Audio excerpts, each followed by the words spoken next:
രക്തസമ്മർദ്ദം ഹൃദ്രോഗത്തിനുള്ള ഒരു പ്രധാനപ്പെട്ട കാരണമാണോ? ആണ്.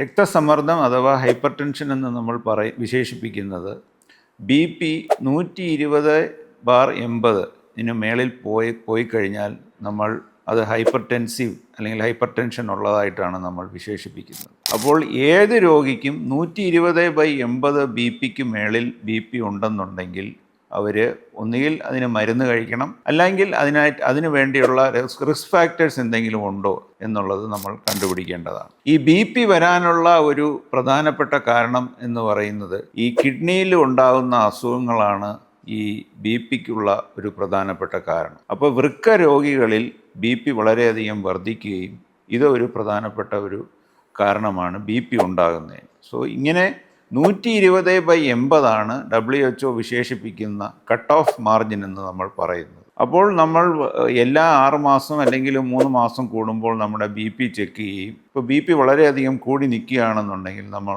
അതിനുള്ള മരുന്നുകൾ കഴിക്കുകയോ അല്ലെങ്കിൽ എക്സർസൈസ് കൊണ്ട് BP ഒരു പരിധി വരെ കുറയ്ക്കാൻ സാധിക്കും. ഇതൊക്കെയാണ് നമ്മൾ ഹൃദ്രോഗം പ്രിവെൻറ്റ് ചെയ്യാനായിട്ട് നമ്മൾ BP കൺട്രോൾ ചെയ്ത് വെക്കണം എന്ന് പറയുന്നതിനുള്ള പ്രധാനപ്പെട്ട കാരണം.